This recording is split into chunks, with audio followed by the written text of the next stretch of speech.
Let's start with parturition. अब हम लोग पार्चुरेशन स्टार्ट करते हैं। अब पार्चुरेशन अगर सिंपल टर्म्स में देखा जाए, it is the delivery of the baby. इसको हम लोग क्या बोलते हैं, ये डिलीवरी ऑफ द बेबी के प्रोसेस को हम लोग कहते हैं, हाँ क्या कहते हैं हम लोग, इसे कहते हैं पार्चुरेशन। ठीक है, हाँ ठीक है, क्या बोलते हैं, पार्चुरेशन बोलते हैं। ठीक है, अब मेरी बात सुनिए, पार्चुरेशन क्या है, पार्चुरेशन क्या है। पार्चुरेशन बेसिकली एक तरह का न्यूरो एंडोक्राइन मैकेनिज्म है। क्या है ये, एक तरह का न्यूरो एंडोक्राइन मैकेनिज्म है, यानी कि इसमें आपका नर्वस सिस्टम भी पार्टिसिपेट कर रहा है और आपके हॉर्मोन्स भी पार्टिसिपेट कर रहे हैं। ठीक है, हाँ ठीक है। अब न्यूरो एंडोक्राइन मैकेनिज्म है, आपका नर्वस सिस्टम भी पार्टिसिपेट कर रहा है और एंडोक्राइन सिस्टम भी पार्टिसिपेट कर रहा है। ठीक है, अब देखो, जब जो फीटस है पूरी तरह से डेवलप हो जाता है, जब फीटस पूरी तरह से डेवलप हो जाता है, उसके बाद फीटस की डिलीवरी का पहला सिग्नल कौन देता है, फीटस की डिलीवरी का पहला सिग्नल कौन देगा, आपका फीटस खुद देगा। ठीक है, पहला सिग्नल कौन देगा, फीटस खुद पहला सिग्नल देगा। ठीक है बेटा, मैं ये सारी बातें नहीं सुनती हूं और तुम्हें भी नहीं ध्यान देना चाहिए, तुम्हें पढ़ाई पे ध्यान देना चाहिए, सिंपल। ठीक है, I am ignoring what I am ignoring. ठीक है, हाय करण, अब मेरी बात सुनो फटाफट से।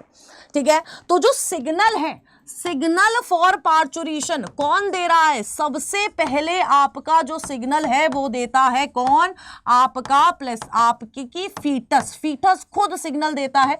उसके बाद सिग्नल कहां से आता है, उसके बाद आता है प्लेसेंटा से। पहले सिग्नल खुद बता रहा है कि भाई साहब मुझे बाहर निकालो, बहुत हो गया तुम्हारा। ठीक है, अब दूसरा सिग्नल कौन बताता है, प्लेसेंटा बताता है, कि प्लेसेंटा बोलता है कि यार देखो ये बड़ा हो गया है, अब ये अंदर नहीं रह सकता, इसको बाहर निकालो। ठीक है, यस, तो ये हमारा फीटस और प्लेसेंटा दोनों सिग्नल देते हैं। ठीक है, हाँ ये कौन सिग्नल दे रहा है, फीटस और प्लेसेंटा। अब यार जैसे ही फीटस और प्लेसेंटा का सिग्नल मिलता है, वैसे ही यूट्रस के अंदर एक लेयर है जिसका नाम है मायोमेट्रियम। इस मायोमेट्रियम के अंदर कॉन्ट्रैक्शन स्टार्ट हो जाती है। क्या स्टार्ट हो जाती है, कॉन्ट्रैक्शंस स्टार्ट हो जाती है।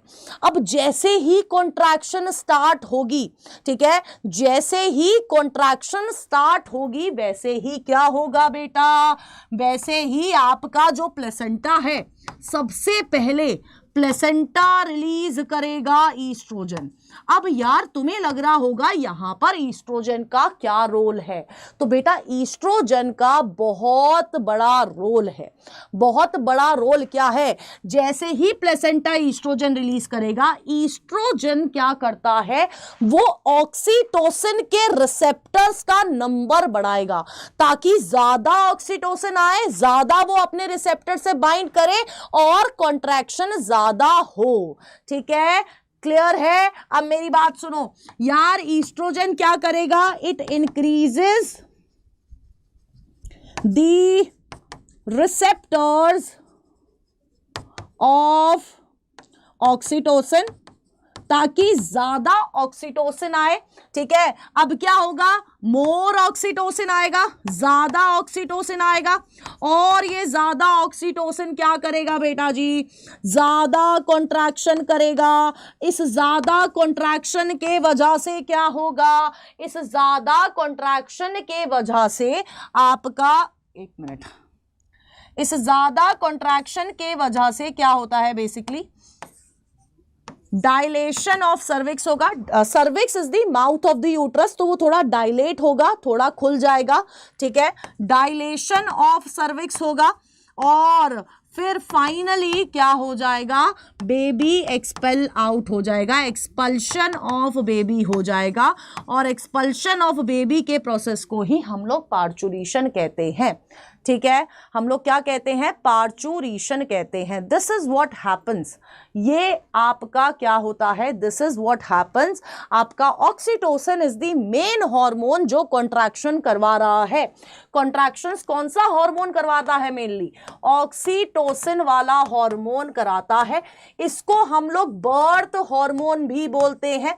ठीक है, इसको हम लोग क्या बोलते हैं, बर्थ हार्मोन भी बोलते हैं। इसको हम लोग कॉन्ट्रैक्टिंग हार्मोन भी बोलते हैं। ठीक है, कॉन्ट्रैक्टिंग हार्मोन भी बोलते हैं। ठीक है, ऑक्सीटोसिन। और ये कौन रिलीज करता है, कहां से रिलीज होता है ऑक्सीटोसिन, ये हमारी पोस्टीरियर पिट्यूटरी से रिलीज होता है। कहां से रिलीज होता है, पोस्टीरियर पिट्यूटरी से रिलीज होने वाले हार्मोन को हम लोग ऑक्सीटोसिन कहते हैं। ये एक हार्मोन है जो हमारी पोस्टीरियर पिट्यूटरी रिलीज करती है। ठीक है, क्लियर है।